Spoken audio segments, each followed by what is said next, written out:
Assalamualaikum warahmatullahi.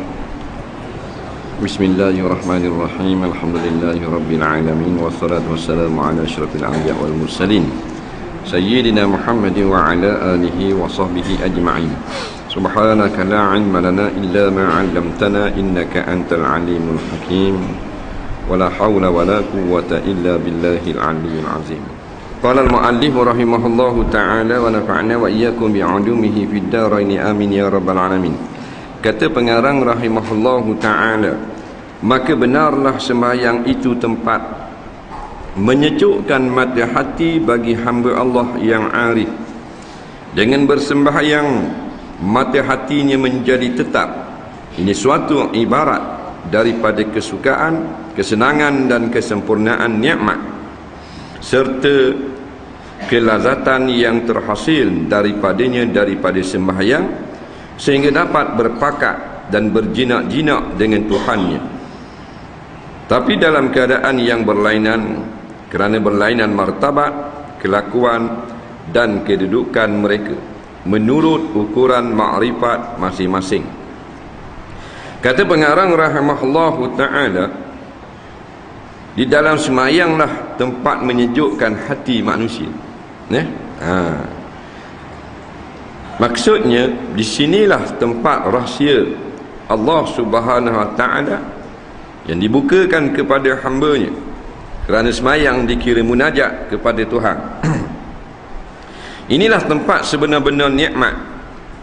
Nabi pernah bersabda yang maksudnya di antara nikmat yang sangat besar di dalam dunia ini, itulah sejuk hati di dalam semayang. Nikmat besar. Dapat khusyuk di dalam semayang, nikmat besar. Lepas tu kalau orang beri kita tanah 10 hektar dengan khusyuk, nak khusyuk lagi, kita nak tanah. Faham tak? Tapi sepatutnya maha khusyuk lagi, maknanya sejuk mata hati. Jadi orang-orang yang arif, yang kenal Allah, mereka ini kalau nak pergi tempat sejuk kok, masuk dalam semayang. Daya pergi Switzerland, daya pergi Jepun, melacung dalam semayang lah, sejuk hati. Tapi mengikut ukuran masing-masing lah. Sebab kita ni tak sama martabat manusia ni. Tapi orang beriman lebih baik daripada orang yang tidak beriman. Cuma orang beriman dia ada martabat ni, yang paling sekali mulia di sisi Allah, yang paling takwa. Begitu juga martabat khusyuk, dia tak sama. Ada martabat korporal, ada inspektor, ada martabat tinggi lagi, siapa martabat menteri-menteri dalam bab khusyuk. Ada martabat menteri besar kena lucu semula. Macam-macam martabat. Hak ni lah pangkat sebenar yang dicita-cita oleh arif billah. Mereka mencari pangkat, mereka tamak kepada pangkat wali-wali Allah, tapi pangkat di sisi Allah. Tidak berebut. Kita tidak berebut pangkat sisi manusia ni. Wali-wali Allah, muqarrabun, aulia-aulia orang soleh, cari pangkat kau, berebut pangkat kau, tapi hak sisi Tuhan. Dia berebut pangkat khusyuk, duduk kedor ke pangkat takwa. Kerana apa? Kerana pangkat ini tidak akan terlucut apabila mati. Pangkat dunia lucu. Kita pengarah, bila orang kita mati orang tak panggil pengarah. Orang tak tanya pada pukul berapa waktu turun pengarah. Orang kata pukul berapa waktu turun jenazah. Nampak? Tukar nama selalu. Kita exco. Bila mati orang kata pukul berapa mandi exco? Tak, pukul berapa mandi jenazah. Terlucut selalu dah pangkat. Ada pun pangkat khusyuk, takwa, sabar dan seumpamanya tidak akan tanggal dulu kini selamanya. Jadi kita naklah pangkat juga di sisi Allah. Hak dunia ni kita nak juga, pasal bekalan dunia untuk hidup dalam dunia. Tapi kita kena ada satu lagi bekal untuk hidup di alam akhirat. Ada dua bekal, selamat. Hasan meriwayatkan bahawa Nabi telah bersabda, umpama semayang 5 waktu itu diibaratkan sebatang sungai yang deras airnya di depan pintu rumah kamu. Lagi banyak ia memandikan air itu pada dirinya 5 kali setiap hari. lagi memandikan ia air itu pada dirinya 5 kali sehari, apakah lagi daki yang melekat pada dirinya, iaitu bila 5 waktu menyucikan segala dosanya, nescaya tiada suatu dosa yang tinggal melainkan diampun, kecuali dosa-dosa besar yang memerlukan akan taubat. Baik, dalam suatu hadis yang sangat terkenal, Nabi Muhammad SAW menyerupakan akan salat 5 waktu ini seperti sungai. Nabi kata, kalau ada di depan sungai, di depan rumah kamu sebatang sungai, yang kamu kalau nak balik ke rumah, nak keluar daripada rumah, terpaksa kena jemerang dalam sungai itu 5 kali. Kena berenanglah sungai itu 5 kali sehari, kena berenang, maka bersih tak tubuh kamu? Sahabat jawab, bersih. Begitu juga dengan solat 5 waktu. Siapa yang jaga solat 5 waktu, nescaya bersih daripada kesalahan. Jadi di antara hikmah mengerjakan solat, iaitulah sebagai kafaratul lisim, iaitulah mengkafarahkan, membayar kesalahan-kesalahan kita di masa lalu. Banyak semayang, banyak gugur dosa.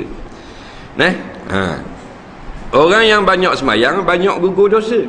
Orang yang tidak semayang, tak ada gugur apa, bertambah-tambah pula. Sebab tu kalau orang nak mari minta anak kita, nak jadi natu kita, nombor 1 semayang, nombor wahid, nombor 1. Lepas tu ada lagi nombor lain, nombor 1 semayang. Sebab semayang ni lah yang membezakan di antara orang-orang yang beriman kepada Allah dan hari akhirat dengan golongan yang tak beriman. Dalilnya Nabi sebut dalam suatu hadis, al-farqu bainana wa bainal kafirin tarkus salah. Yang membezakan antara kita dengan orang kafir, iaitu tidak sembahyang. Kafir ni mana orang yang kufur kepada nikmat Allah. Beza orang yang syukur nikmat Allah dengan orang yang engkar ataupun kufur dengan nikmat Allah, itu sembahyang. Jadi golongan sembahyang, golongan yang mensyukuri nikmat. Kerana sembahyang bukan fardu hak fiqh, bukan hak ulama. Sembahyang ni hak Allah Ta'ala.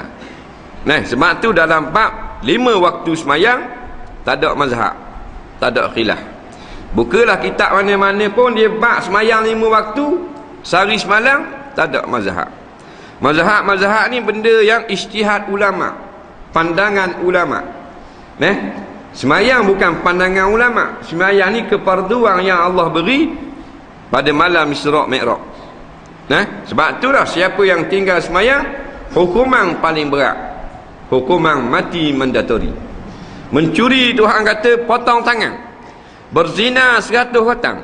Menuduh orang berzina tanpa saksi 80 kotang.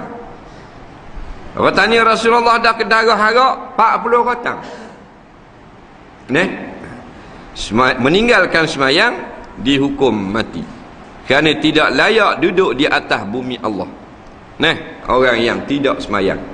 Dah tu orang kafir hukum mati kau Orang kafir tak kena hukum, dia kena akhirat lagi. Orang Islam kena.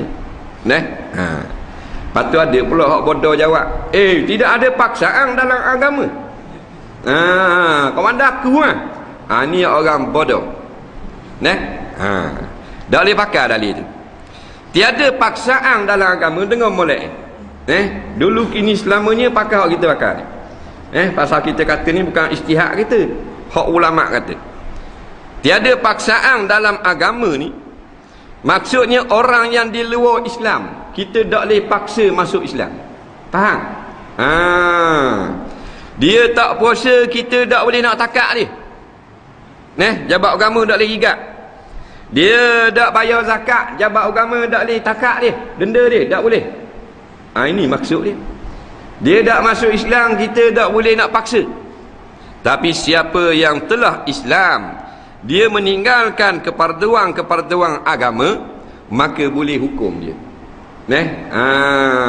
Itu baru tu. Tidak ada boleh beri alasan, tiada paksaan dalam agama. La ikraha fid din. Dia baca ayat. Kerana hak ni masalah orang kafir masuk Islam. La ikraha, tiada boleh paksa, makna orang yang bukan Islam fi din, fi dukhuli dinil Islam, pada masuk dalam agama Islam. Orang Islam dah ikut peraturan, dia boleh hukum. Dak puasa, bakat bahas si buku ramai-ramai apa tak? Jabat agama boleh takak dia, boleh takzir. Minum arak boleh rotang. Berzina boleh rejam. Itu tidak main tu paksaan-paksaan. Hak tu hukuman mesti ada. Sebab di dalam Islam hukum lain, luar Islam hukum lain. Mana-mana daripada penjawat jawatan kerajaan, dia kena pakai seluar pergi kerja. Dia jadi khani, dia jadi pegawai takbir, dia jadi apa benda ni, komandan lah, ketua pengarah ke timbalan ke sisi ke khani ke apa, dia kena pakai baju kemeja kena pakai seluar. Dia undang-undang dia gitu, peraturan pakaian. Jadi kalau dia mari tak pakai seluar umpamanya, pakai luar pendek bunga, tak boleh masuk jabat. Bos pergi balik tukar. Kau anda aku tak boleh menjawab jawatan di jabatan ini, tertakluk di bawah nak peraturan pakaian jabatan. Nampak? Dan kalau orang kampung ada urusan situ, boleh tak pergi pakai kain pelekat? Boleh. Bos kata mana tak akan luar. Aku tak kerja dengan umum. Tak, aku kerja cedung. Tak apa dia orang luar. Tak boleh paksa dia. Dia gitu. Gitu juga dalam Islam, siapa yang buat salah, dia kena hukum. Dan orang kafir tak kena di dunia. Akhirat kena. Orang kafir akan diazab kerana singgah semayang 5 waktu. Dia akan diazab kerana tak semayang, tak puasa Ramadan. Dia akan diazab tidak bersedekah, tidak berzakat. Dia akan diazab tidak menutup aurat. Dia akan diazab kerana makan makanan yang haram, selain daripada azab kafir dia kepada Allah Ta'ala.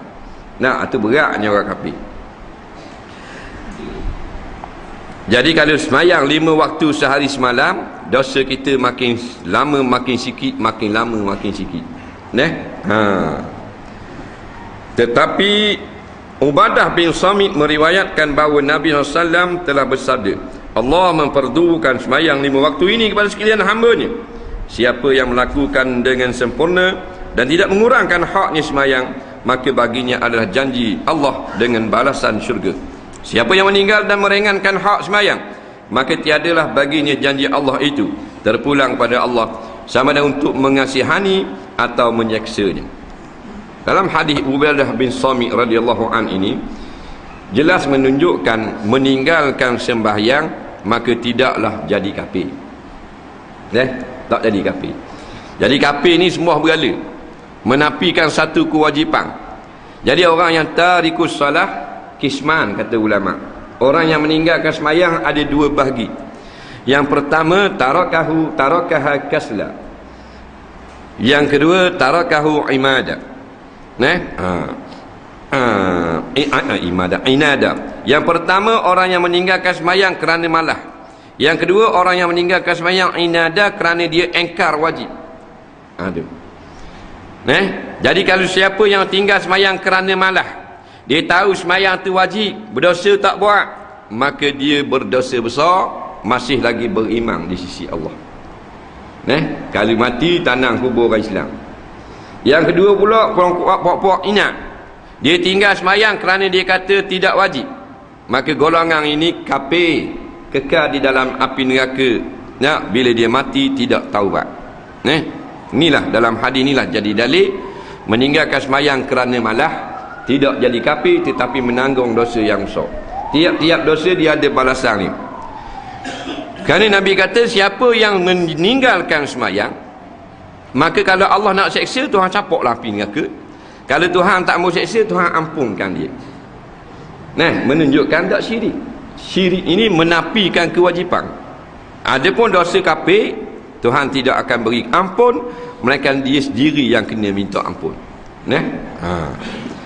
Dan sabda Nabi SAW, bila seorang laki-laki semayang, kesalahannya diletak atas kepalanya, setiap kali ia sujud, gugurlah kesalahan hingga habis. Atas kepala kita masa kita takbir ni, Tuhan letak kesalahan. Bila kita sujud, jatuh berdebok kesalahan. Tu kan? Banyak sujud, banyak gugur dosa-dosa kita. Orang yang berkehendak kemenangan dari kalangan orang yang memelihara dan mendirikan semayang, hendaklah memeliharakan segala syarat-syaratnya. Syarat sah semayang 9 perkara. Kita masuk pula tentang syarat sah semayang. Kalau tidak ada syarat, semayang kita tidak sah. Yang pertama, mengetahui masuk waktu, iaitu mengetahui dengan yakin atau zon. Yakin ni maknanya 100%. Zon ni berat belah tahu. Tidak sah semayang tanpa mengetahui masuk waktunya dengan yakin atau zon, walaupun semayang itu dilakukan dalam waktunya. Baik, yang pertama syarat dia ialah kena masuk waktu. Sebab semayang ni dia ibadah yang ada waktu. Seperti mana ibadat haji. Ibadat haji ni dia kena bulan-bulan haji. Kalau kita pergi buat haji bukan dalam bulan haji, tak sah. Walaupun comel kita tawaf, walaupun kita tiung sejam lebih Hajar Aswad, walaupun kita cukup batok licin, Tuhan tak terima kerana haji dia ada waktu dia. Kalau umrah tak apa, sepanjang tahun. Korban dia ada waktu dia. Bermula selepas mayang hari raya korban sampai ke hari yang ketiga tasyrik, iaitu hari yang ke-13 Zulhijjah.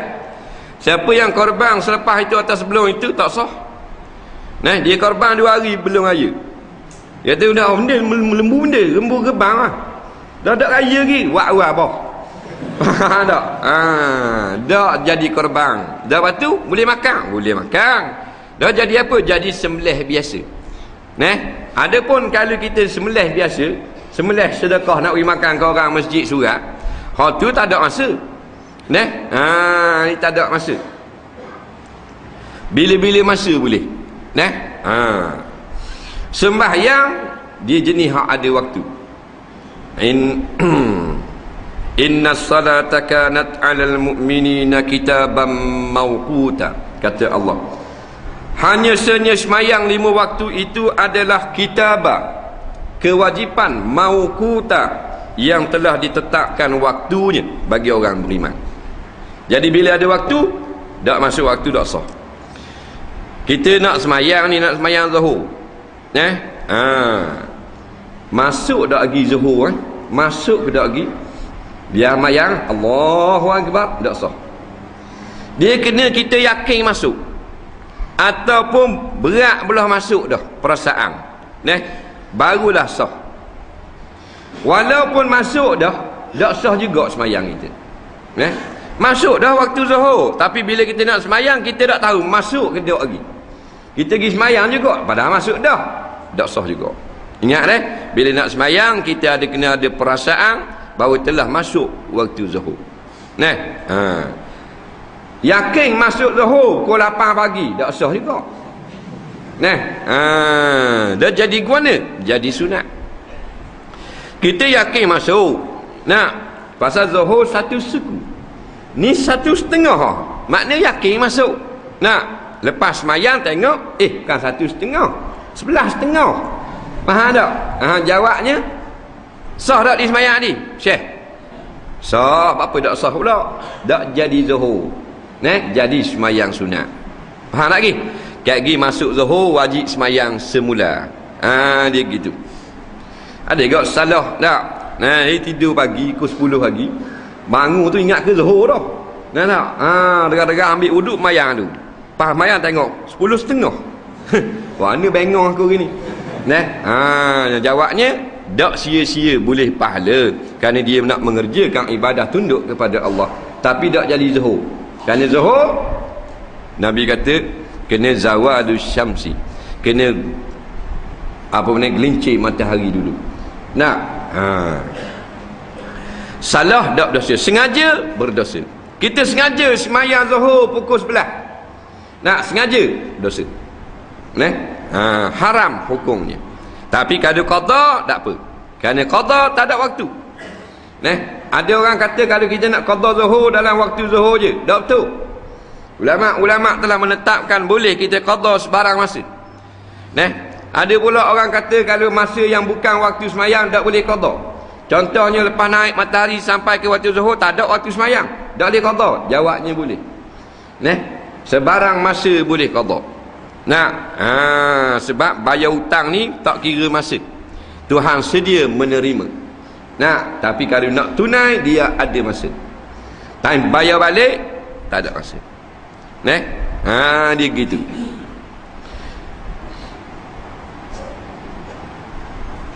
Kawan kita kata aku nak pergi rumah ustaz, nak pinjam witi.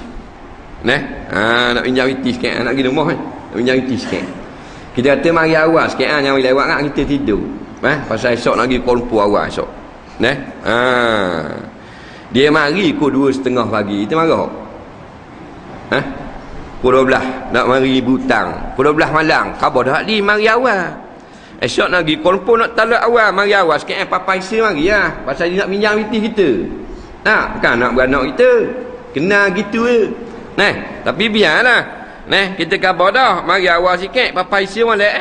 Dia mari pukul 12 malam, kita tidur dah. Kita marah. Marah. Pasal nampak? Nak minjam. Tapi kalau orang nak bayar hutang, kita marah. Pukul 4 pagi kita bangun. Orang telefon kerung kata tengah tidur natang mana polok ni pagi-pagi buta ni. Kita halo. Orang dengar mau benda ni pukul 4 pagi benda ham weh. Dak aku ni Najib kawan aku nampak Najib mana pulak ni ya. Duk faham dah kan yang benda main pukul 4 pagi bawa tengah tidur bah. Allah, esok-esok boleh benda mu pukul 4 pagi. Dak ni hak aku hutang mu itu 145,000 ni aku ada depan rumah nak atur boleh. Marah tak pukul 4 pagi marah atur 140,000 Tok Imam marah tak? Dak marah tengok Tok Imam. Orang lain berat nanai. Maknanya orang nak bayar hutang kita 100,000, kita marah pukul 4 pagi, pukul 5 pagi tak apa. Memang kita nak marah. Tengah jimat tinggal. Betul. Tapi kalau orang nak berhutang dengan kita, lewat sikit marah dah. Begitu juga nak bayar qada bila-bila masa. Nak qada zuhur, nak qada maghrib pukul 4 pagi boleh. Nak qada pukul 8:30 pagi boleh. Dia lepas minum kopi jabat aku 10:30 bahan qada dulu kali zuhur lama-lama zaman dulu boleh, tak ada masalah. Berhenti tengah jalan mana makan nasi berhenti ke mamang bahan qada dulu 2 kali tak ada masalah. Dan itulah yang terbaik. Kadang-kadang kita salah bang kalau kita tersalah semayang bukan pada waktunya, tidak berdosa, sengaja hukumnya haram dan berdosa. Macam mana masuk waktu yang paling yakin? Dia masuk waktu semayang dengan matahari. Hidup akan bulan tu. Bulan ni lain. Bulan ni time nak tengok raya dan time pilihan raya. Faham? Tu tengok bulan. Nak raya nak puasa kau tengok bulan, tak tengok matahari. Tapi bila nak semayang matahari.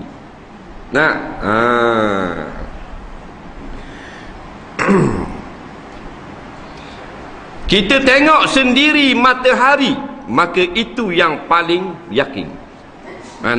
Martabak yakin 100% masuk dia panggil. Martabak melihat sendiri matahari. Dah kalau tengok kalender tak yakin. Tengok takwim, dia panggil martabak zong. Orang bang martabak zong juga.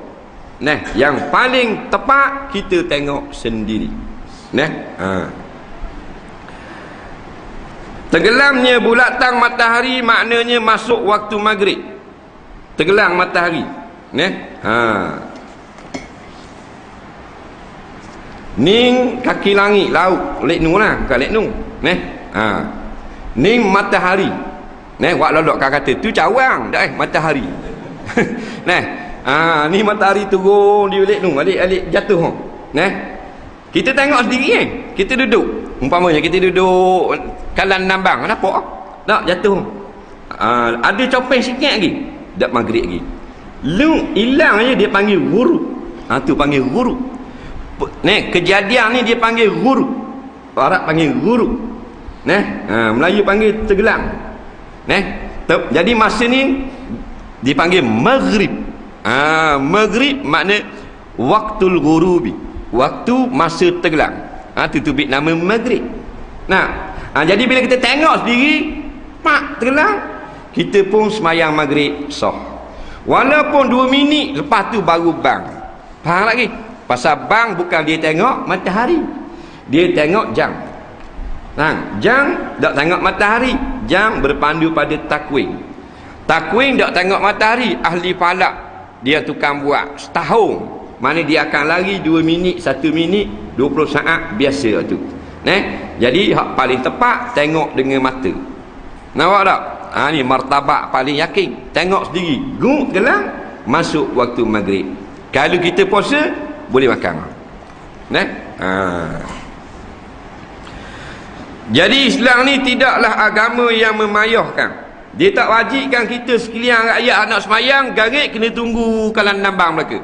Nampak? Nyanyi Jadi memada juga kita menggunakan maknanya alamat-alamat yang lain. Yang mudah sekarang takwim.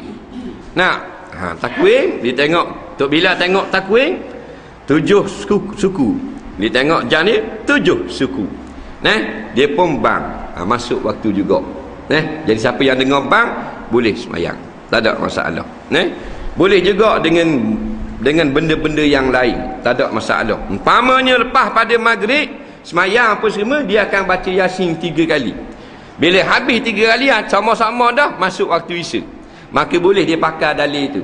Dia duduk pada tempat hak tak ada bang, tak ada jam. Lepas semayang maghrib dia baca Yasin 3 kali. Habis baca Yasin dia boleh semayang isya dah. Pasal dia test dah sama-sama 3 kali baca Yasin, masuk waktu isya. Faham lagi? Tu kaedah itu dipakai juga, dibolehkan juga. Sebab tu kadang-kadang kita tengok bang tak sama. Kalau jenis hak kampung hak dekat-dekat Lolik Bandar ni banyak. Masjid surah 7-8 biar. Jadi hak ni bang lagu ni, hak ni bang dulu ni kediang. Pasal dia tengok jam. Jadi takwing. Takwing tak sama. Ada takwing maknanya 7.15, ada takwing 7.14. Jam Tok Bila pula ada jam molek. Ada jam Cak Ayang Tok Bila beli maidin. Lari sikit. Dia gitu dah kerana kira tu dimaaf pada syarak. Dah pakai orang bang boleh juga. Syaratnya orang itu ahli bagi waktu. Biasanya Tok Bila memang dia tahu masuk waktu. Jadi kita kira sah, kita ikut Tok Bila bang, kita semayang. Tapi bukan setiap bang kita boleh semayang. Bang itu tanda masuk waktu daripada orang yang ahlinya sahaja. Jadi orang yang bukan ahli, biasanya kalau salah kita tak boleh ikut. Tengah-tengah tidur dengar orang bang, Allahu Akbar, Allahu Akbar, bangun degah-degah mayang zuhur. Tengok jam baru 9.30 pagi. Rupa orang gila bang lalu kat rumah. Nak ada kan orang gila dia lalu buat bang. Tu bukan ahli dia.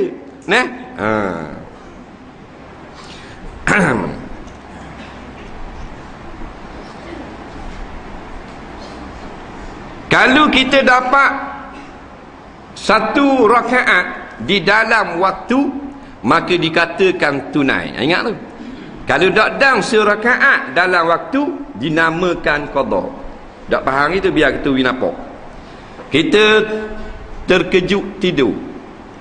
Pasal kita letih sangat tadi, tidur lepas mayang lohor pukul 3 dia letih sangat, tidur. Bangun tak bangun dekat dengan maghrib, tak mayang asar lagi. Dengar ni. Kita pun ambil wuduk semayang mayang asar ni, pasal nak masuk maghrib tau. Dan kita serakaat semayang asar, orang pun bang maghrib. Jawabnya semayang kita itu adalah tunai. Tak dang serakaat orang bang maghrib, semayang itu dikira qada. Dua-dua masalah ni teruskan semayang, jangan berhenti. Teruslah, cuma nama semayang hak dang serakaat dia panggil semayang tunai, hak tak dang serakaat masuk waktu lain dia panggil semayang qada. Siapa yang bangun pada waktu pagi lebih dah daripada waktu subuh, ni hak ulama katalah. Kita katakan bangun 7.40 kejut, anyuk beru hari ni, ambil wuduk semayang subuh, tak payah niat qada. Tak? Allah, aku semayang fardu subuh kerana Allah Ta'ala cukup. Ni kata ulama. Yang kena niat qada ni sampai bila kita terkejut pukul 7 dah habis waktu semayang subuh. Nah, tapi kita tak mau qada lagi.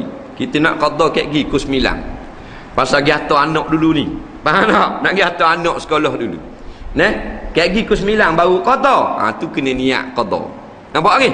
Allah saja aku semayang fardu subuh qada kerana Allah Taala, atau sahaja aku qada solat fardu subuh kerana Allah Taala. Tu nampak tak ada beza? Tadi semayang selalu, kemudian terbit pula hukum dah boleh kita pergi dak semayang dak qada selalu, kita pergi hantar anak dulu, pergi kerja dulu, boleh ke tak? Nak tahu boleh ke tak boleh, tengok kita tidur. Siapa yang memang tertidur sungguh, maka dia boleh qada karang sikit. Nampak lagi? Dia tidur semalam pukul 11 malam, dak kejut sungguh, dak kejut pukul 7. Dia panggil tidak berdosa. Man nama anis solah falyusalliha iza staiqaza. Barang siapa yang terlupa tertidur daripada semayang, memang tidur sungguh lah, letih sang, dak berdosa dia, maka hendaklah dia qada selepas dia bangun. Jadi kalau orang yang tertidur sungguh uzur syar'i, maka hukum qada dengan segera tidak wajib, sunat sahaja. Orang yang sengaja tinggal, dia wajib qada dengan segera. Jadi siapa yang dia bangun dah tadi, orang terakhir, orang bangun dah, sikit lagi 8.30. 8.30 dah boleh hantar anak dah lagi kerja, wajib kena qada dengan segera kerana dia tidak diberi uzur. Nampak lagi? Faham tu? Dengan jelas benar lah tu. Tak faham tanya, tak tanya faham. Baik. Yang kedua, menghadap kiblat Kaabah. Walaupun kiblat itu dikira dengan cara berjihad sendiri bagi mereka yang tinggal berjauhan daripada Kaabah. Ini kata penterjemah. Penterjemah ni bukan Syekh Daud lah. Jadi yang kedua, menghadap kiblat walaupun kiblat itu dikira dengan cara berjihad. Berjihad sendiri. Berjihad ni maknanya beristihad. Beristihad. Talabul was'i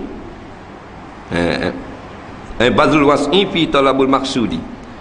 Istihad maknanya bazlul was'i fi talabul maksudi. Kita berusaha sungguh-sungguh untuk mencari dalil. Itu panggil istihad.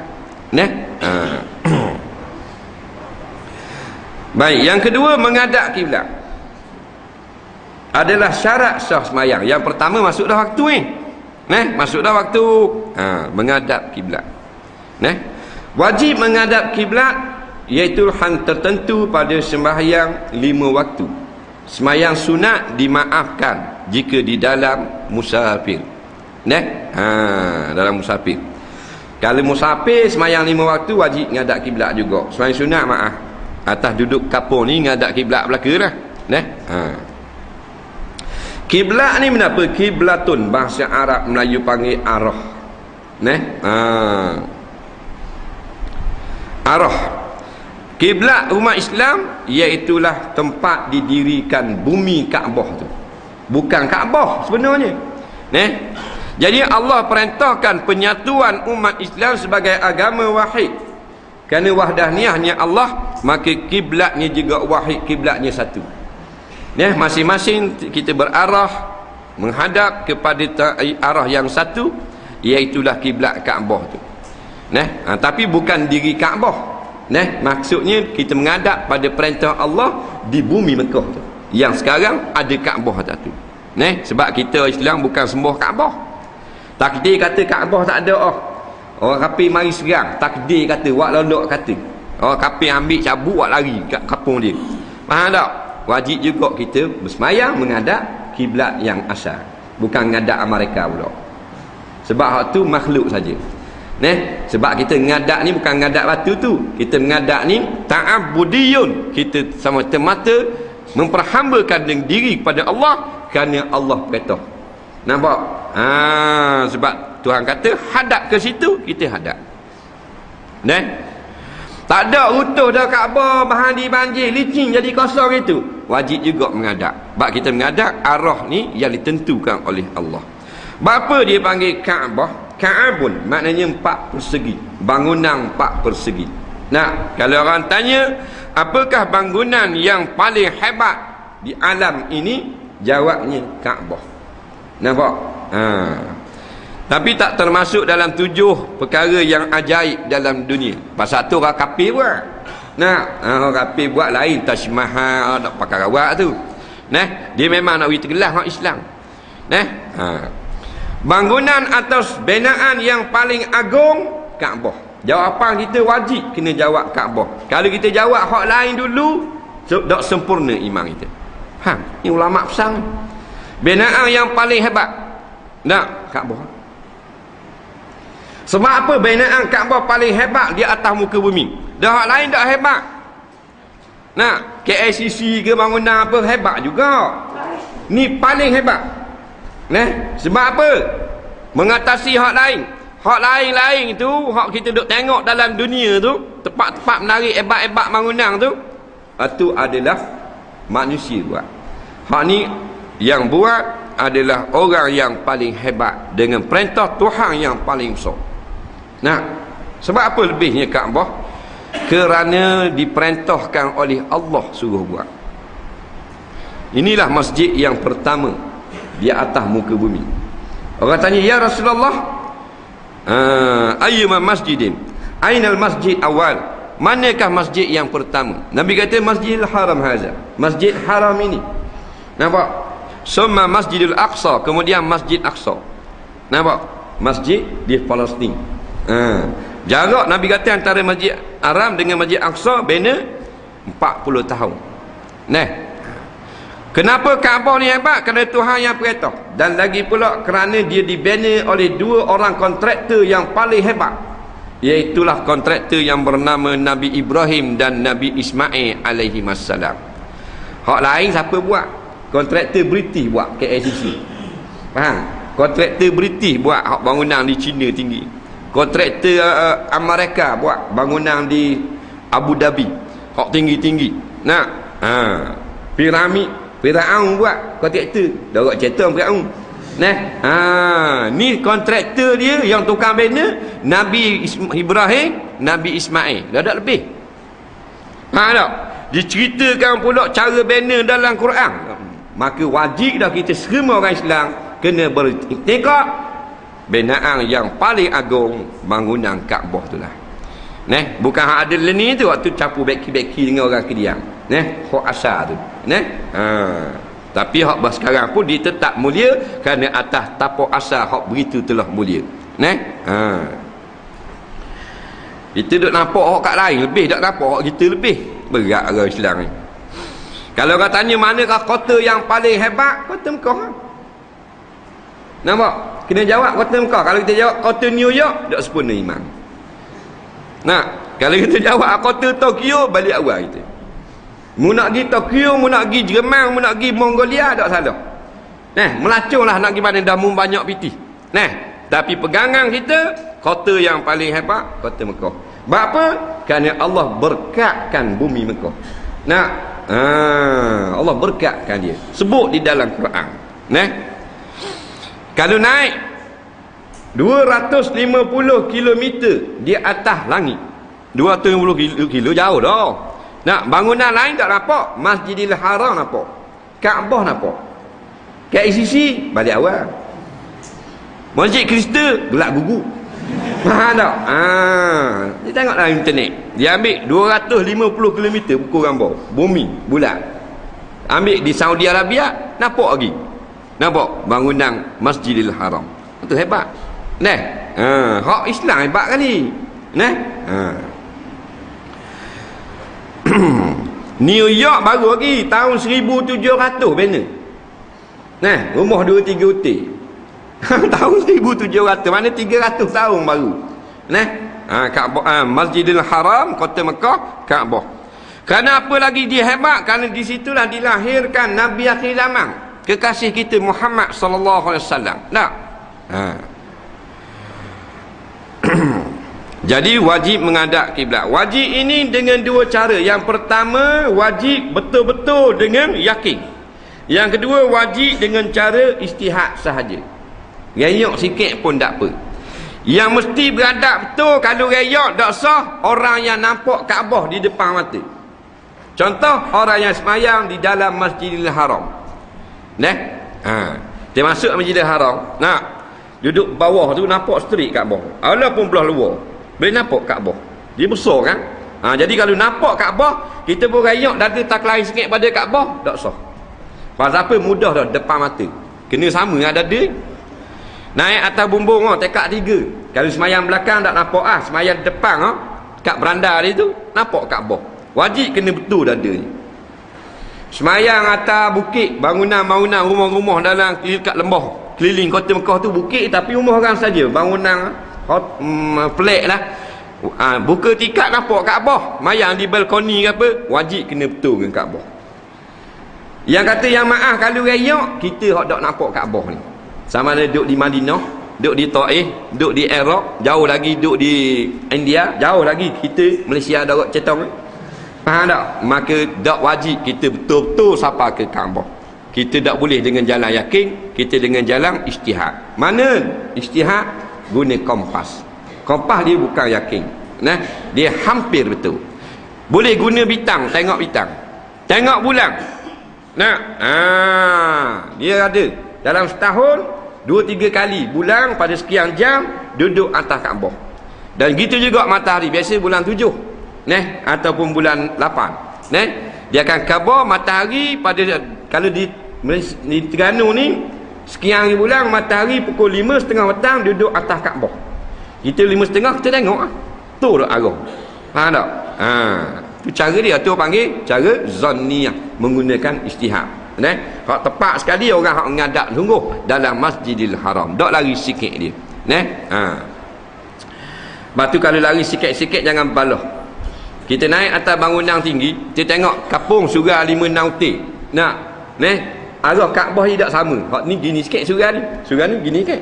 Masjid tak gini sikit. Hukumnya sah belaka semayang. Pasal jauh ribu batu belaka dimaaf pada syarak. Yang nak boleh lari banyak. Kita naik bangunan tinggi, tengok surau ni tak kening, masjid tak kening, surau tu tak kening pula. Berat nanang ni. Warna gini mesti ketang kali. Kalau gini sah belaka. Dia kira arah depan sahaja. Dia gitu. Kalau kita semayang ngadap kiblat, sejadah tak ngadap kiblat ke mana saya? Sah tak? Sah. Kita ngadap kiblat. Sejadah tak ngadap. Sejadah ngadap bisu. Faham tak umpamanya? Kita ngadap kiblat. Sah. Jadi yang penting kita, bukan sejadah.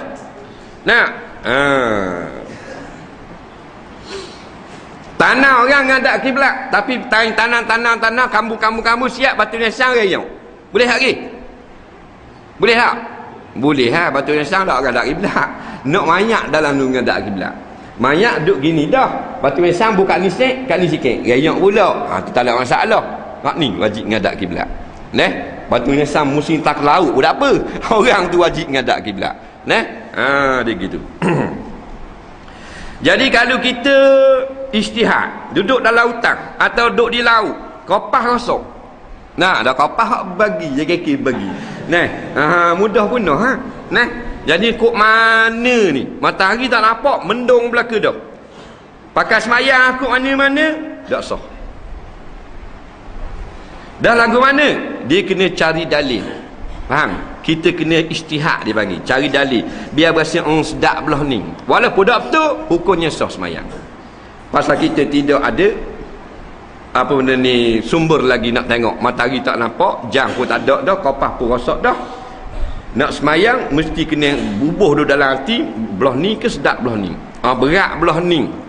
Kita pun semayang. Walaupun rayak sah juga. Tu tetap kala darurah. Tapi kalau tidak ada bukti langsung, tak ada tepat langsung, dalam hati memang tak boleh nak pergi kok mana-mana, barulah boleh paling kok mana-mana pun sah belaka dah. Semayang sunat dak wajib ngadap kiblat dalam berjalan. Semayang fardu kena ngadap kiblat. Kita nak pergi ke Kuala Lumpur, siapa masuk waktu zuhur, kita siapa di Dungung, wajib semayang menghadap kiblat. Wajib berhenti tak? Kalau nak semayang zuhur, nak pergi Kuala Lumpur, berhenti Dungung, wajib tak berhenti nak semayang? Tak wajib. Yang wajibnya semayang, bukan wajib berhenti. Faham baik. Tuan nak kata wajib berhenti, wajib semayang. Nampak lagi? Nah, kalau kita semayang ngadap kiblat boleh dah, dalam jalan tak berhenti, sah tak? Dah apa kata wajib berhenti? Tu nak faham baik kau. Nah, dengan lori aman-aman. Ni atas lori tu. Berapa memang tak boleh. Tapi kalau kita duduk belakang atas lori kan lega, apa jadah menghadap kiblat. Lori tak berhenti. Balik ada seteri. Lalu kok dengung. Kita pun pusing menghadap kiblat, mayang. Allahu Akbar. Gegar biasa lori. Faham tak? Tak mau gegar berabuh apa. Nah, dah tu kata tak wajib berhenti, wajib semayang. Tapi tak boleh menghadap kiblat dalam keadaan tak berhenti. Kalau berhenti baru jadi wajib berhenti. Nampak gitu? Baru wajib berhenti. Dan semayang sunat kita berhenti semayang dalam keadaan biasa menghadap kiblat. Semayang sunat. Dapat dengung ring motosikal. Sunat berhenti semayang zuhur dalam masjid menghadap kiblat. Tapi malahan nak berhenti, nak straight, nak jimat masa, tak ada masalah. Atas motor semayang straight, molek-molek ada. Dan kiblat belakang tak wajib. Semayang sunat ingat tu. Nak pergi Kuala Lumpur ngon dekat. Umpamanya siapa di Ngecang pukul 8.30 dah. Tolak sini 8 suku, Pangecang 8.30, lajulah mak lempik. 8.30 ni waktu duha ni. Atas motor boleh mayang, pegang enda tu. Apa? Tapi nak ada wudu tu dah sakar bola, memang kena ada wudu. Nampak lagi? Belang ngadak tang kedungu. Allahu Akbar, niat semayang duha. Baca Fatihah macam biasa. Biasa bismillahirrahmanirrahim. Dah potong. Takkan nak was terik ke, ada potong kereta, tak ada masalah. Ni kita kabur ni tak mui tinggal semayang sunat, buat juga tak? Tak ada apa-apa. Rokok tunduk sikit, mata tengok depan, jangan tengok raga balik awal. Faham? Lepas tu akak sami Allah liman hamidah. Sujud rendah sikit. Allahu Akbar, subhana rabbiyal a'la, subhana rabbiyal a'la. Allahu Akbar. Assalamualaikum warahmatullahi. Tengok sikit dah. Assalamualaikum warahmatullahi. Jangan assalamualaikum warahmatullahi. Tengok depan lari minyak balik awal. Dia gitu. Jadi boleh kan senang, dah tahu gitu. Mayang sunat boleh, mayang sunat lah. Duha boleh, witir boleh, istiqarah boleh, mayang ajak boleh. Ramai-ramai konvoy mayang ajak. Dah hak sunat tak payah buat lah, pasal atas kenderaan bahaya. Dah kalau boleh buat, dah tak apa kalau pandai. Allahu Akbar, belajar dah. Okey, pegang balik anda. Tu asyik mutu cek mutu so Allahu Akbar. Mana tu? Tu tinggi tu. Tu mutu tinggi tak kira lah tu. Aduhlah. Dah tak faham ke khabar kita semua. Mudah je. Maknanya, tapi kalau semayang fardu, kita tak boleh nak berhenti, darurah. Dikejar dia apa-apa tu. Tak dia berhenti dah. Maka dimaaf. Mayang dalam tak ngadap kiblat pun dimaaf juga dah. Ketiganya menutup aurat. Wallahu a'lam. Kita bertiga tu dia ada soalan. Soalan yang pertama, saya ada masalah dengan seorang cikgu saya di sekolah.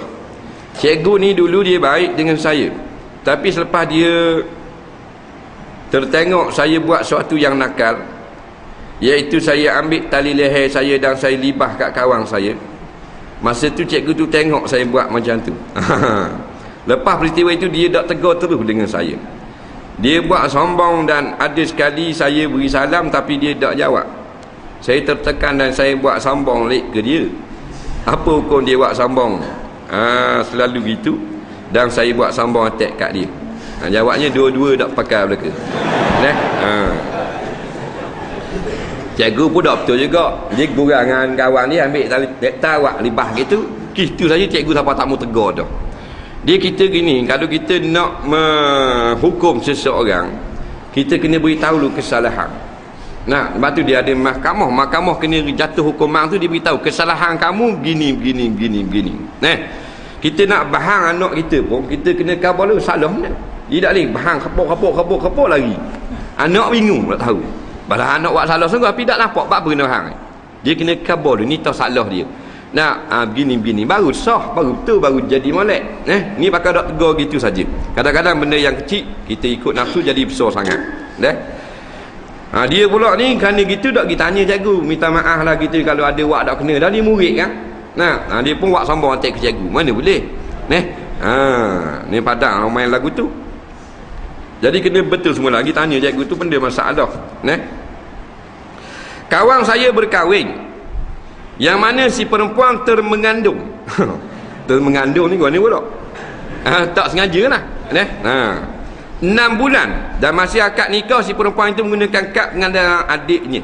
Dia tu kawan dia kemung ni. Jadi masih nikah guna kad pengandalan orang lain. Soalan, adakah sah akad nikah itu dan adakah kawan saya itu berkahwin dengan adiknya yang punya kad pengandalan itu? Minta penjelasan. Baik. Bila dia ni nak kahwin nama Timah, nampak, tapi guna kad pengandalan adik nama Semek. Tengok akad nikah tu. Tu imam tu tahu tak ni nama Semek ataupun nama Timah. Tu imam kena tahu, saksi pula wajib tahu. Macam mana boleh guna IC lain? Sedangkan nama tak sama. Nama hak nikah tu nama Semek, hak termengandung. Katakan kad pengandalan nama Fatimah. Jadi juru nikah kata aku nikahkan pulang bin sepulang dengan si Fatimah, padahal ni nama Semek. Tak sah nikah. Kemudian wali tu pula tahu dah ini pernikahan dengan si Fatimah, yang hadiah mengandung adalah Semek. Akad nikah nama Fatimah, sah dengan anak nama Fatimah, tuang punya IC. Jadi nak tengok dengan detail masalah ni. Ada kali sah, ada kali tak sah. Nampak? Orang yang duduk depan dah sebut lain nama tapi tak ada orang lain, dia lah. Nampak? Maka hukumnya sah dah. Lalu tak ada orang lain, tak ada berlaku syibahah, memang dia dah. Walaupun sebut tu pelak. Nama Khadijah. Nama Khadijah tu imam baca Khadijah. Kena dah, memang dia dah. Dia tak boleh Khadijah, dia ada kelesung. Tu baru syubhah. Jadi masalah ni nak tengok dulu macam mana. Masyarakat nikah tu sebut nama wanita pengantin perempuan tu kena kepada hak diri nak jadi isteri ke tak kena nama tuang IC, dah kena pada nama tuang IC dan wali dengan saksi tahu dak hak tu yang nak menikah. Bila tahu hak tu yang nikah, tuang punya IC, sah nikah. Pasal dia wali dah, anak dia belaka. Jadi nak tengok dulu tafsir huraian daripada soalan tadi. Soalan seterusnya, apa pendapat ustaz dengan apa yang berlaku krisis di Perak petang tadi? Wajarkah tindakan atau keputusan mahkamah? Itu kena tunggu malam ni. Malam ni keputusan. Apakah makna ma'rifat? Ma'rifat asalnya ain, ra dan fa. Arfun maknanya kenal. Ma'rifatun maknanya pengenalan atau mengenal. Ma'rifatullah mengenal Allah. Orang yang kenal Allah arif billah.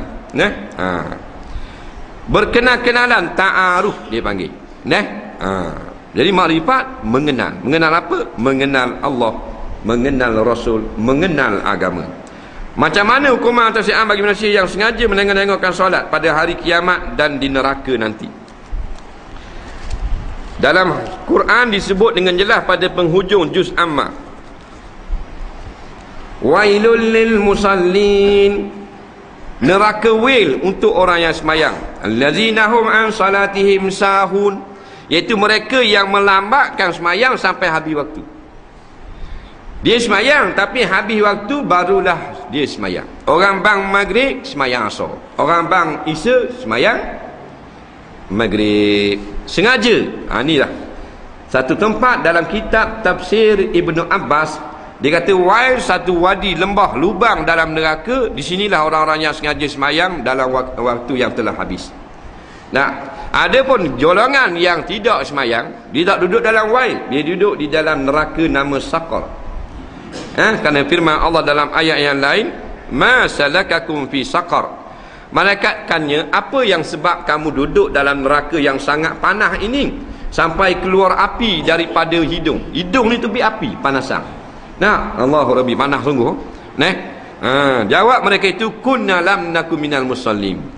Kami dulu dak rapok bank, dak berzina, dak kedara haram, dak tipu pitih orang, cuma kami tidak sembahyang. Duduk neraka saqar tu. Lagu mana duduk? Keadaannya disebut di dalam hadis Isra Mi'raj, kepalanya dihentam dengan batu kerana tak mahu sujud kepada Allah. Kepala buah atas batu, ambil batu yang besar sembah, batu pecah otak, berkena-kena, kutip balik, sambung balik. Faham tak? Bertepik menolong. Nabi cerita, tanya Jibril, apa gini teruk benar seksa, tak mau sujud pada Allah. Tak kira lah menteri ke, timbalan menteri ke, tang seri ke, atau dapat tong dah ke, atau orang kampung saja ke, tak kira, tak mau sujud, tak mau semayang, ni balasan. Kalau kita rasa kepala kita kerah, tak apa lah. Kita kat orang piling tu. Ada orang piling dung kata berhenti stop apa? Aku nak test kepala aku kali. Kalau tahan aku tak mau semayang tak apa. Allah tu dulu. Akhirat kasar ngak. Dalam neraka test. Letung tu kaki saja tak ada kepala. Faham? Akhirat teruk lagi. Jadi kita rasa Allah kita dengan balasan sisa akhirat, jadi semayang. Biar tak kosong pun semayang. Nano kau semayang. Tanya orang utuh kau semayang, jangan tinggal. Kerana kita tanda orang Islam. Tak ada semayang, Melayu. Ada semayang, Islam. Tak kira kita siapa-siapa pun. Apakah kurang keberkatan bagi orang yang tinggal bekerja dan bergaul dengan orang yang tidak mahu semayang? Contohnya saya ada pekerja yang degil tak mahu solat. Apakah harus saya buat nasihat? Banyak dah. Ke nak pecah dia? Dia tanya kita, bukan kita ketua negara besar. Kita tak ada share apa-apa. Gini, seboleh-bolehnya dia ada perkara yang kita boleh berurusan dengan orang yang kafir. Ada perkara yang kita tak boleh berurusan dengan orang kafir. Ada perkara yang kalau kita berurusan dengan orang yang semayang, bagus. Dengan orang yang tak semayang, tak molek, makruh. Contohnya benda yang tak boleh orang kafir, kita nak berurusan dengan dia. Orang kafir jadi tok imam semayang, tak boleh. Orang kafir jadi makmum pun tak boleh. Orang kafir jadi wali nikah, tak boleh. Orang kafir jadi saksi pun tak jadi juga. Orang kafir jadi juru nikah, lagi tak boleh. Orang kafir jadi pemimpin negara umat Islam, lagi tak boleh. Ada juga yang boleh. Mana boleh? Kita berjual beli dengan orang kafir, boleh. Kafir zimmi nak sewa rumah kita, boleh. Kafir zimmi nak beli tanah, kita pun tanya kerajaan Islam, benar beli, boleh. Dan kalau kafir harbi, haram, tak boleh tu. Tapi dalam bab maknanya orang yang tidak semayang, kita ada pekerja kita, maka sunat kita ambil orang yang bekerja, orang yang takut kepada Allah. Ulama kata orang yang semayang termasuk orang yang takut. Walaupun tak takut macam wali, takut jugalah pada seksa Allah Ta'ala. Maka lebih baik daripada orang yang tidak semayang. Dalam kitab-kitab disebut berat, jangan kawang, jangan bergaul, jangan tegur, jangan minum air sama. Itu sebenarnya bukanlah wajib, tapi nak mengkabar, nak ceritakan tentang hinanya orang yang tak semayang ni. Siapa gitu semua anjuran ulama. Pada kita jamin orang tak semayang minum teh roti canai, baik kita belanja orang yang semayang. Kerana dengan duit kita makan tu, dia melakukan ibadah kepada Allah. Tapi duit kita belanja habis gara-gara orang yang tak semayang, dia musuh Allah. Jadi tak ada faedah apa-apa kepada kita. Jadi kalau kita suruh nasihat, tak mau dengar nasihat, kita boleh pecah dia kerana kita majikan. Sedangkan suami yang tidak semayang boleh diminta pasah oleh isteri. Suami tak semayang, isteri report ke qadi, batal nikah. Soalan seterusnya, macam mana rupa sifat tawakal? Tawakal ni perkara yang kita terang mudah sangatlah. Berusaha dan berserah. Berusaha dan berserah. Berusaha kerana kita hamba, berserah kerana kita hamba. Kita hamba, Tuhan bukan hamba kita. Jadi kita tak boleh suruh Tuhan yang usaha untuk kita. Nak duduk saja di rumah, nak suruh Tuhan mari atas beras tepuk atas lambu. Nak suruh Tuhan mari atau gula atau susu, kita siapa? Tu dia kata Maryam binti Imran, ibu Nabi Isa, mana kerja? Duduk baca kitab Taurat dekat mihrab. Tuhan awak turun hidangan kan daripada langit. Tu mak Nabi Isa, mak dia. Faham tak? Tu Tuhan pilih. Kita kena berusaha. Bekerja, cari harta, cari rezeki, cari tu, cari ni. Tu syarat yang kedua, serah kepada Allah tentang kejayaan usaha kita. Kalau Tuhan izin, dapat. Kalau Tuhan tak izin, tak dapat lagi. Berobat, usaha. Kalau Tuhan izin, sembuh. Tak izin, tak sembuh. Faham tak gitu? Tawakal. Kita berhenti motosikal, kita pubuh anak kucing hendak. Pubuh anak kucing kata. Kucing pula di sepaket. 3 kucing. Hak seorang lagi dia kata tak ayah kucing. Allah jaga. Jadi yang kucing ni betul ahli sunnah wal jamaah. Sebab apa? Bila dia kucing, dia menunjukkan Allah bukan kuli dia, dia kuli Allah. Kita hamba Allah kan, kita kena usaha. Lepas kucing, pegang. Allah Ta'ala izin, tak hilang. Kalau Tuhan nak hilang, hilang juga, walau aku kucing. Itu pegangan ahli sunnah wal jamaah. Orang ni selamat dunia akhirat. Hak ni Allah Ta'ala jaga, dia akan jaga belaka.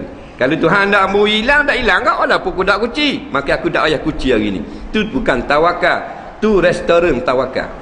Faham tak? Bodoh dia panggil. Nabi larang lagu tu kerana Nabi pernah tengok seorang yang tidak mengikat untanya di hadapan masjid. Dia kata apa tak ikat? Dia kata Tuhan jaga. Dia nak pergi sembahyang kan? Jawabnya ikat dahulu baru Tuhan jaga. Dia gitu.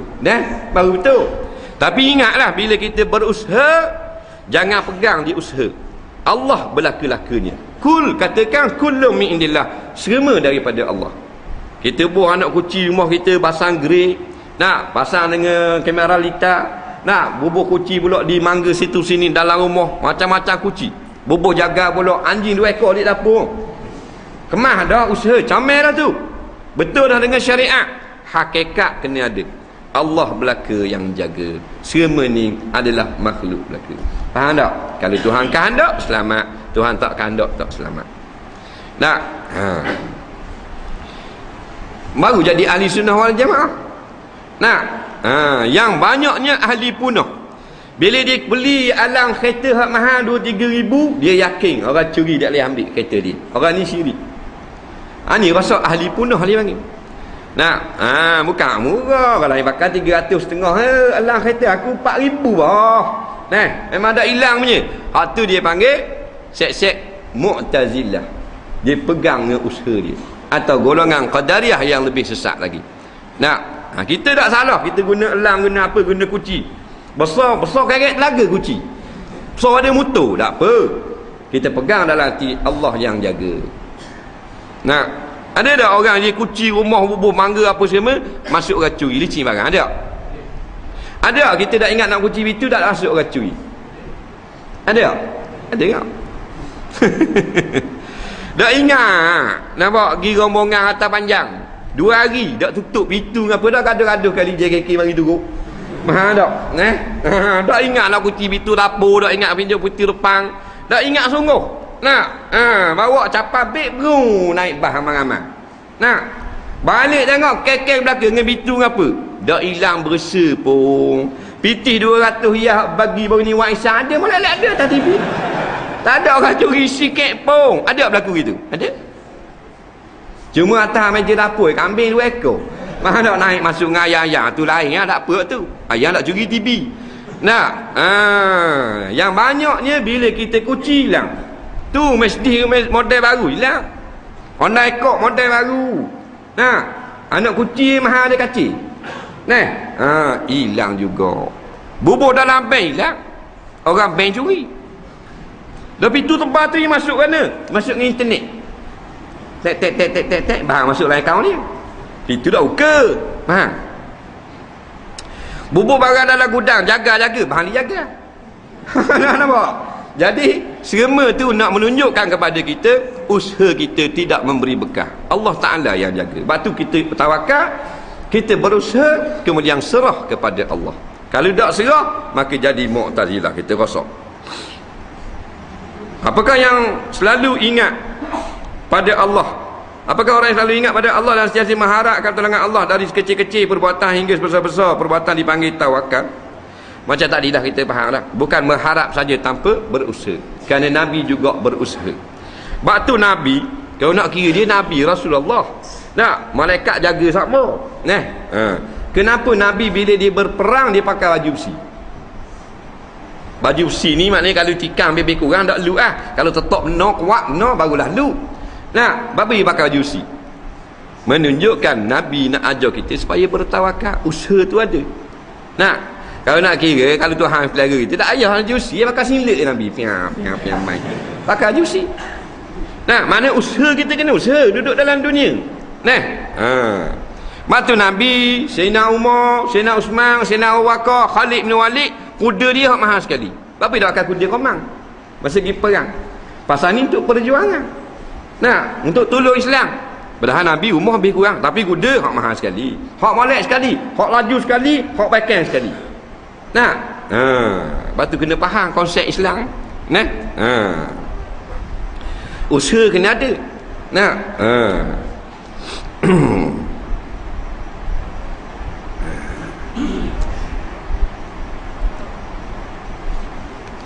bagi manusia yang suka meminta-minta, ni baca dah habis dah ni. Soalan seterusnya lewatlah. Bolehkah huraikan di sebalik maksud firman Allah Ta'ala, man zallazi yanfa'u indahu illa bi'izni, man zallazi yarfa'u indahu illa bi'izni. Yanfa'u baca, yashfa'u sing tak ada sini. Man zallazi yashfa'u indallah illa bi'izni. Sing lah cek dia kecil dengan lewat. Baik, apakah maksudnya? Tiada siapakah ia lagi orang-orang yang boleh memberi syafaat di sisi Allah, melainkan Allah lah yang beri izin kepada orang itu. Maksudnya pada hari kiamat nanti tidak ada lagi pertolongan melainkan pertolongan Allah, dan orang-orang yang Tuhan benarkan beri syafaat. Itulah maksudnya. Atas dunia ni ramai boleh minta tolong. Minta tolong orang tu, minta tolong orang ni, minta tolong orang ni, minta tolong orang tu. Lagi kuat kabel, lagi senang minta tolong. Rapat dengan orang besar-besar, kau banyak boleh projek. Akhirat yang boleh tolong Allah Ta'ala seorang sahaja.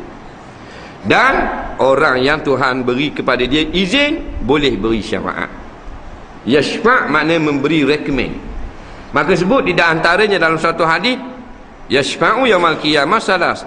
3 golongan boleh tolong recommend orang hari kiamat: al-anbiya wal syuhada wal ulama.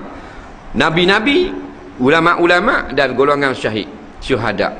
Dalam hadis yang dhaif menyebutkan anak yang mati kecil, yang mukmin sabar, dan al-hafiz dan al-hafizah. Boleh tolong orang lain. Jadi golongan lain tak boleh. Dan menteri masa ni boleh tolong ada. Raja ada. Esko balik awal.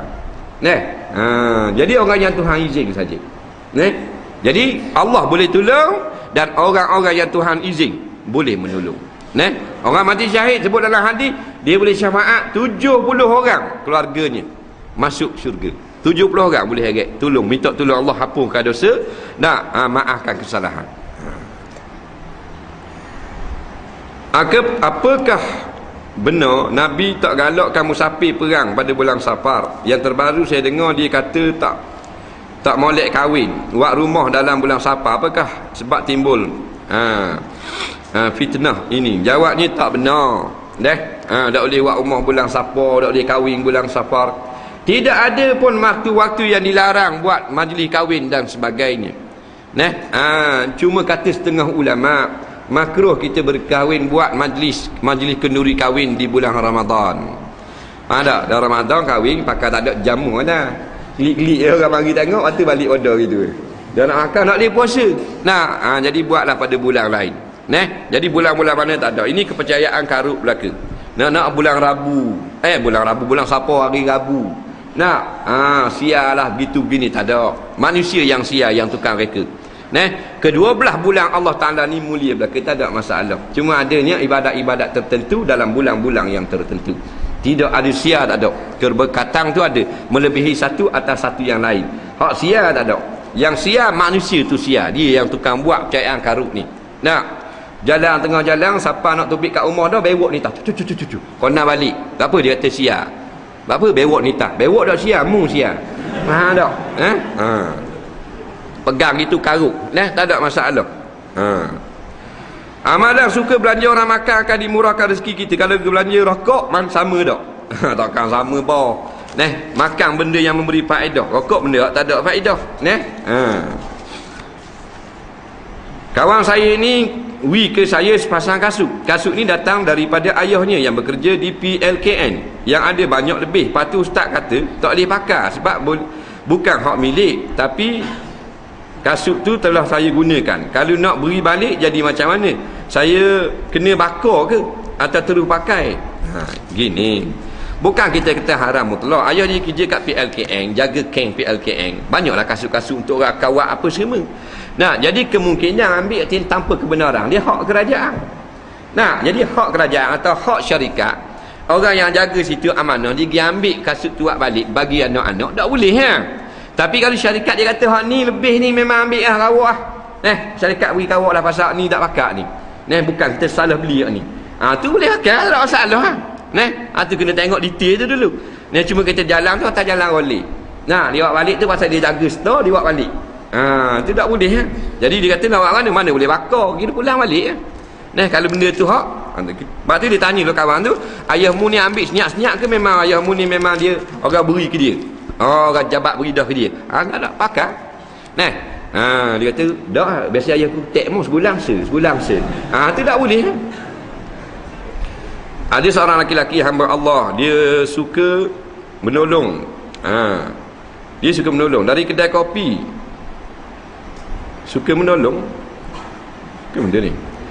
Pertolongannya tidak disukai oleh orang ramai sebab kedai kopi itu kedai kayu. Kedai benda ni, kedai kayu, orang bujang. Dia datang ke kedai itu pukul 3 hingga pukul 8 pagi. Dia tidak pernah solat subuh. Begitulah juga pada tiap malam. Orang bujang itu berkata, benda pula ni, macam mana kita hendak makan dan minum di kedai itu? Kedai orang bujang buka pagi, dia gina kita nak pergi makan, dah makan kedai lain sakit sungguh. Macam pergi makan kedai orang bujang tu apa? Dah ada orang bujang situ, dia tidak apa comel, ada orang tak semayang lah begitu ini. Makan kedai lain. Dah nak makan juga tak ada masalah. Orang tukang tak semayang ni tukang angkat air, tak ada masalah. Tapi kalau ada orang yang semayang tukang angkat air, lebih baik. Apa hukum mengutip pucuk pakis di tepi jalan? Pucuk ni, pucuk muduk, miding, pucuk miding atau paku pakis di tepi jalan dan di dalam hutang. Hukum di tepi hutang, tepi jalan ada pokok-pokok pakis dia putih pucuk makan rumah. Apa hukumnya? Sedap tak ada apa-apa tak masalah, ambil lah. Tidak boleh kutip pucuk-pucuk saya ni dalam kebun orang. Berarti nampak kebun orang kutip saja ke baru tak boleh. Ni hak tepi jalan mana hak melata. Faham tak? Faham sini hak melata lah. Hak dalam hutang halal lah dah. Baru ada mos sikit. Sikit lagi soalan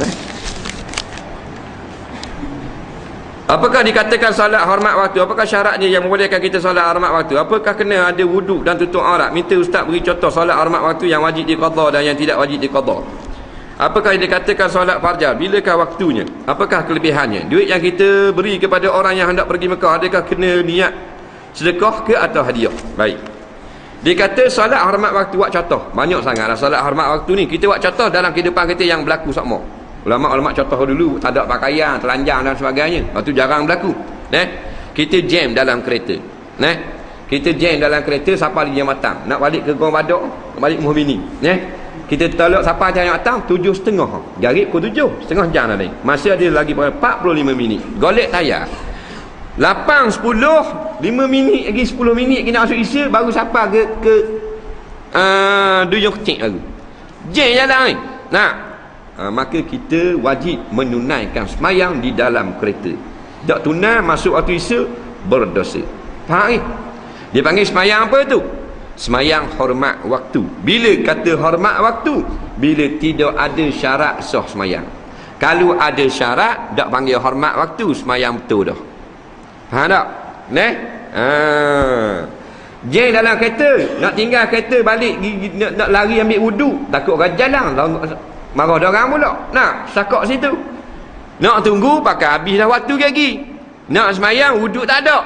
Wuduk tak ada, semayang hormat waktu dalam kereta. Siapa di rumah ambil wuduk wajib kena qada balik maghrib tersebut. Tu contoh, nampak lagi. Tu panggil semayang. Apa semayang juga? Kerana hormat waktu, daripada berlaku tak ada waktu semayang, kena ada semayang juga sebelum habisnya waktu. Jangan semayang nak menghormatkan waktu semayang. Nampak lagi? Kalau ada wuduk, ada apa berlaku cukup dekat, dak hormat waktu dah tu. Betul dah tu, semayang biasa dah. Walaupun dalam kereta sah dah. Hormat waktu tak ada wuduk. Nak balik tak dang. Memang habis isya, masuk isya dulu. Nak cari wuduk tak ada, jeng kereta. Tinggal langgar dia orang kereta. Sebelum habis waktu wajib hormat. Siapa rumah wajib qada. Lepas tu solat fajar. Solat fajar ni solat sunat sebelum subuh. Nampak? 2 rakaat sebelum subuh. Duit kita nak beri orang nak pergi Mekah. Lepas tu kita nak beri duit. Hadiah lah, biasalah. Tengoklah keadaan. Kalau tu orang miskin namanya sedekah. Kalau orang tu orang kaya namanya hadiah. Beri sama belaka, tak payah kata sedekah ni, tak payah kata ni hadiah ni, tak payahlah. Kalau orang kaya yang menerima jadi hadiah, orang miskin yang menerima jadi sedekah. Gitu saja. Niat tak perlu pun niat saja aku sedekah kepada orang yang nak pergi ke Mekah ini, tak payah. Cuma niat lillahi ta'ala. Hadir gitu kerana Allah semata-mata. Alhamdulillah, insya-Allah boleh pahala. Soalan seterusnya. Dia baca laju-laju ingat ke tak? Tak ada dah, setambung duk celah tu. Adakah boleh pegawai masjid menjual kayu masjid kepada pembeli dan duit hasil penjualan tadi masuk ke tabung masjid? Gini, bila rombak kayu masjid, tak boleh jual. Dia kena beri kepada masjid yang nak guna dulu. Katakan kalau boleh guna masjid tu, kena guna masjid tu juga. Tapi pembinaan yang baru tidak melayakkan masjid tu nak kayu tu nak guna balik. Pasal kayu tu dah nak guna dah, pesen lain. Hak benda ni pesen batu tu, pesen kayu. Jadi wajib kena bagi guna untuk masjid lain. Tak ada masjid yang nak menerima, turun tarah kepada surah yang nak menerima. Tak ada surah, ulama kata riba, iaitu pondok-pondok madrasah agama. Tak ada juga, kalau pula punah, boleh jual kepada orang biasa dan duit balik pada hasil tabung masjid balik. Dia kena ikut tertib gitu. Nampak tak? Ini dijawab oleh Syekh Ahmad Fatani dalam fatwa beliau. Tawaf sunat, semasa kita menyentuh Kaabah Syazwan dan mengucuk Hajar Aswad, adakah pusingan itu dikira sah? Pusingan tu dikira sah. Yang tak sahnya kita masuk ke bawah tu, depan pada ni, depan pada hijir tu. Jangan masuk ke dalam tu. Kena lalu ke luar kotak tu. Masuk ke dalam tu dikira ke daci, ke dalam. Nampak? Pasal Kaabah dulu kau besar ke luar tu dah. Binaan dulu. Jadi hak ni Hajar Aswad belah penjuru belah ni dekat Masjid Ismail ni, dia ada macam lokang sikit. Lalu kat luar tu kan. Jadi kat dalam ni jadi sah tu saja. Soalan seterusnya,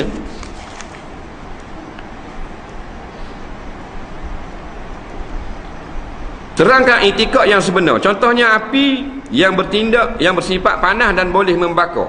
Bagaimana itikad yang sebenar? Bagaimana pula itikad fasik dan kafir dalam hal ini? Baik, kita ambil ketah, bubuh dalam api, nyala, angus. Ketah bubuh dalam api, angus tu nyala lah, jadi abu.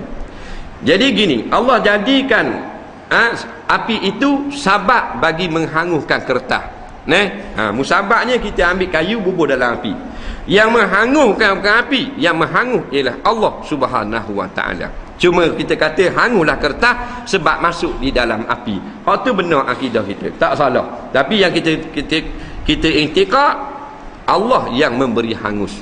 Kerana api tak boleh menghanguskan, Allah belaka-lakanya. Kalau api memang menghanguskan, memang hangus dah Nabi Ibrahim masa masuk dalam api. Kenapa dak hangus? Kerana Allah dak menghanguskan. Dah api kan tu? Dah tahu dah api. Api bukan kerja dia mengangus. Dia sabab bagi menghangus. Yang tukang beri hangus Allah Ta'ala. Dia gitu.